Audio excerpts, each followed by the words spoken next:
शांति अपने दोनों बच्चों गुड्डू और गुड़िया को लेकर अपनी माँ के घर जा रही थी।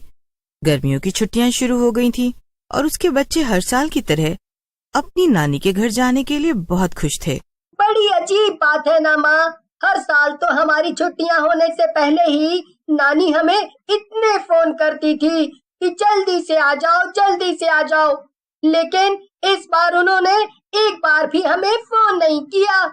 हाँ माँ, ऐसा क्यों? क्या नानी हमसे नाराज है? अरे नहीं नहीं बच्चों, ऐसा कुछ भी नहीं है। अभी हम लोग नानी के पास जाएंगे ना, तो वो हम सबको देखकर बहुत खुश हो जाएंगी। थोड़ी देर में वो सब अपनी नानी के घर पहुंच गए। शांति ने अपने घर का दरवाजा खटखटाया, लेकिन बहुत देर तक उसकी माँ घर से बाहर नहीं आई। अरे ये क्या, माँ दरवाजा क्यों नहीं खोल रही हैं? क्या वो घर पे नहीं है? वैसे भी हमने उन्हें अपने आने के बारे में बताया नहीं था। ये देखकर गुड्डू और गुड़िया जोर जोर से दरवाजा खटखटाने लगते हैं। नहीं नहीं माँ, वो देखो ना, दरवाजा बाहर से नहीं बंद है। अगर नानी कहीं गई होती तो यहाँ ताला लगा होता। इसका मतलब कि वो अंदर ही है। थोड़ी देर में उनकी नानी बाहर आ जाती है। वो शांति और उसके बच्चों को देखकर खुश नहीं होती हैं। अरे माँ, मैं कब से दरवाजा खटखटा रही थी, मगर आप खोल ही नहीं रही थी। क्या हुआ? आप सो रही थी क्या? हाँ, मैं सो रही थी, लेकिन तुम लोग यहाँ ऐसे अचानक क्यों आ गए हो? अरे हम तो आपको अचानक आकर सरप्राइज देना चाहते थे। अरे नहीं, ऐसी बात नहीं है। वो मेरी तबीयत कुछ ठीक नहीं है, इसलिए। अब दरवाजे पर ही खड़ी रखोगी या अंदर आने को भी कहोगी माँ? इतना कहकर शांति और उसके बच्चे घर के अंदर आ जाते हैं। उनकी नानी बिना किसी से कुछ बात किए अपने कमरे में चली जाती है। माँ, कुछ तो गड़बड़ जरूर है। नानी को कुछ न कुछ तो हुआ है, वरना वो ऐसे बर्ताव नहीं करती। हाँ गुड़िया बेटा, अब तो मुझे भी कुछ अजीब सा लग रहा है। खैर तुम दोनों हाथ मुंह धो लो, मैं कुछ खाने को देती हूँ।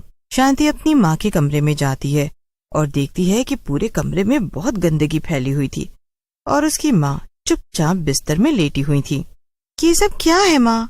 आप तो कभी भी कमरे को इतना गंदा नहीं रखती थी, तो फिर ये अचानक से आपने इतनी गंदगी क्यों फैला रखी है? अरे मेरा घर है, मैं इसे जैसे चाहे रखूं, उससे तुझे क्या? ये क्या माँ, मैं इतने दिनों बाद आई हूँ और आप मुझसे ऐसे बातें कर रही हैं। देखो मेरी तबीयत कुछ ठीक नहीं है, अब तुम यहाँ से जाओ, बाद में आना। तो माँ आपने कुछ खाना नहीं बनाया है क्या? क्यों, तूने मुझे आने से पहले बताया था क्या, जो मैं तेरे लिए 56 भोग बना के रखती? जा यहाँ से, मैंने कुछ नहीं बनाया है। शांति चुपचाप वहाँ से दुखी होकर चली जाती है। वो रसोई में जाकर अपने बच्चों के लिए कुछ खाना बनाने लगती है। न जाने माँ को क्या हो गया है, पहले तो उन्होंने कभी भी मुझसे ऐसे बात नहीं की। अगर उन्हें किसी बात की नाराजगी है तो मुझसे कहना तो चाहिए। ऐसे नाराज रहकर भला क्या मिलेगा? शांति खुद से ही बातें कर रही थी कि तभी उसे गुड्डू और गुड़िया के रोने की आवाज आती है। अरे ये क्या, ये बच्चे क्यों रो रहे हैं? इनका फिर से आपस में झगड़ा हो गया है क्या? शांति भाग के जाती है और देखती है कि गुड़िया एक तरफ गिरी पड़ी है और रो रही है, वहीं दूसरी तरफ गुड्डू को उसकी नानी ने पकड़ रखा था। माँ, ये आप क्या कर रही हैं? शांति जाकर गुड्डू को बचा लेती है। तभी उसकी माँ गुस्से में बोलती है, तूने अपने बच्चों को तमीज नहीं सिखाई है क्या? मैंने इनको साफ साफ मना किया था कि कुछ भी हो जाए ये ऊपर मेरे कमरे में ना आए, लेकिन इन्होंने मेरी बात नहीं मानी। अरे माँ, तो वो तो बच्चे ही हैं ना, उनसे गलती हो गई, आप उन्हें ऐसे मार क्यों रही हैं? लेकिन मुझसे जबान मत लड़ा, ये मेरा घर है और जो मैं कहूंगी वो ही सबको मानना होगा। इसलिए अब अगर किसी ने भी मेरा कहा नहीं माना तो उसकी खैर नहीं। इतना कहकर शांति की माँ गुस्से में वापस अपने कमरे में चली गई। शांति और उसके बच्चे ये सब देखकर बहुत परेशान थे। माँ, मुझे यहाँ नहीं रहना है, चलो हम वापस अपने घर चलते हैं। हाँ माँ, यहाँ से चलो। नहीं बच्चों, ऐसे नहीं बोलते।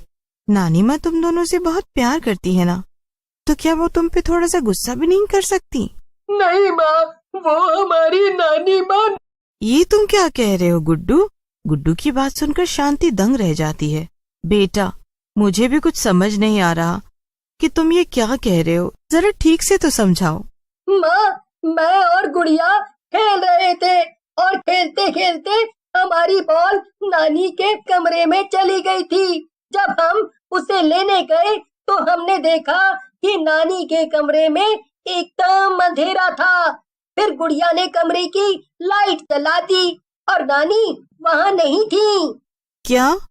तो फिर कहाँ थी?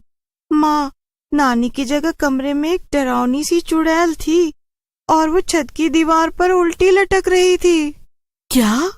हाँ माँ, और फिर हम दोनों वहाँ से चिल्लाकर भागे, लेकिन तभी कमरे से नानी बाहर आ गई और वो हमें मारने लगी। माँ, हमें पूरा यकीन है कि वो हमारी नानी नहीं है। बच्चों, अगर तुम दोनों सच कह रहे हो तो तुम्हें यहाँ नहीं रुकना चाहिए। यहीं पास में तुम्हारी बरखा आंटी का घर है ना, मैं तुम दोनों को वहाँ छोड़ाती हूँ। फिर मैं बरखा आंटी के साथ यहाँ आकर देखूंगी कि आखिर मामला क्या है। ठीक है माँ, लेकिन आप भी अपना ध्यान रखना। बरखा शांति के बचपन की दोस्त थी और वो उसके घर के पास में ही रहती थी। शांति बच्चों को बरखा के घर लेकर जाती है और उसे सब बता देती है। क्या बात कर रही हो शांति? अगर तुम्हारी माँ के अंदर सचमुच में कोई चुड़ैल घुस गई होगी तो हम क्या करेंगे? मुझे तो कुछ भी समझ नहीं आ रहा बरखा। अब मैं क्या करूं? कैसे बचाऊं माँ को? हमें जल्दी ही कुछ करना होगा, वरना वो चुड़ैल उन्हें छोड़ेगी नहीं। तभी बरखा का पति शांति से कहता है, शांति, वैसे मेरे हिसाब से हमें तुम्हारी माँ पर कुछ समय नजर रखनी चाहिए। शायद इससे हमें पता चल जाए कि वो चुड़ैल तुम्हारी माँ से क्या चाहती है। ऐसे हम वहाँ सीधे जाएंगे तो चुड़ैल हमें देख लेगी और हमें पता भी नहीं चल पाएगा कि वो क्या चाहती है। ठीक है, फिर चलो चलते हैं। बरखा, तुझे याद है ना कि मेरे घर के पीछे में एक खुफिया दरवाजा है जिससे हम आसानी से घर के अंदर जा सकते हैं और माँ को पता भी नहीं चलेगा। हाँ, याद है ना, जब भी हम देर तक पार्टी करके घर लौटते थे तब तो उसी दरवाजे से अंदर जाती थी ताकि आंटी को पता ना चल सके। हाँ, अब जल्दी से चलते हैं बरखा, ये हंसी मजाक करने का वक्त नहीं है।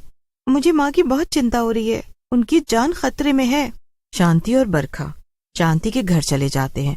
शांति फुसफुसाते हुए बरखा से कहती है, चलो बरखा, ऊपर चलते हैं माँ के कमरे में। हाँ ठीक है, चलो, मगर बिल्कुल भी शोर मत करना।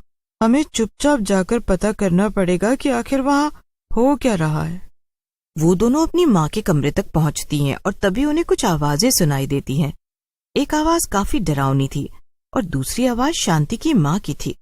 तुम्हें तो मेरा शरीर चाहिए था ना, तो ले लो, मगर तुम मेरे बच्चों को नहीं मार सकती। तुम बार बार उन्हें क्यों नुकसान पहुंचा रही हो? आखिर ये करके तुम्हें क्या मिल रहा है? नहीं, अब तो मैं उन्हें भी मारूंगी। वैसे भी एक बार मुझे तेरा शरीर मिल जाए फिर मैं बहुत ज्यादा ताकतवर हो जाऊंगी। बस आज रात तक का इंतजार है। आज रात को ही मेरी मौत हुई थी। अगर आज रात को ठीक उसी समय मैं तुझे मार दूं और तेरा शरीर ले लूं, फिर मुझसे ज्यादा ताकतवर और कोई चुड़ैल नहीं होगी। जैसे ही शांति ये सुनती है, वो दरवाजा खोलकर अंदर पहुंच जाती है और अपनी माँ को रोक लेती है। नहीं माँ, तुम खुद को नहीं मार सकती। हम मिलकर इस चुड़ैल से लड़ेंगे, लेकिन तुम खुद को कुछ मत करना। तू और मुझसे लड़ेगी? तेरे जैसे इंसानों को तो मैं एक पल में मसल सकती हूँ। चुड़ैल शांति को हवा में उड़ा देती है, लेकिन तभी पीछे से बरखा का पति आ जाता है। उसके हाथ में एक बड़ा सा डंडा था। वो उस डंडे के सहारे चुड़ैल को जोर जोर से मारने लगता है। थोड़ी ही देर में बरखा का पति चुड़ैल को इतना मारता है कि वो वहां से भाग जाती है। ऐसा करने से शांति और उसकी माँ उस चुड़ैल के चंगुल से आजाद हो जाती हैं। बरखा, अगर तुम और तुम्हारे पति आज नहीं होते तो आखिर मेरी माँ का क्या होता? मैं शायद उन्हें हमेशा हमेशा के लिए खो देती। और तो और ये चुड़ैल मुझे और मेरे बच्चों को भी मारना चाहती थी। तुम्हारा बहुत बहुत धन्यवाद बरखा। और सब कुछ पहले जैसा हो जाता है। गुड्डू और गुड़िया भी अपनी नानी से फिर से मिलकर बहुत खुश थे।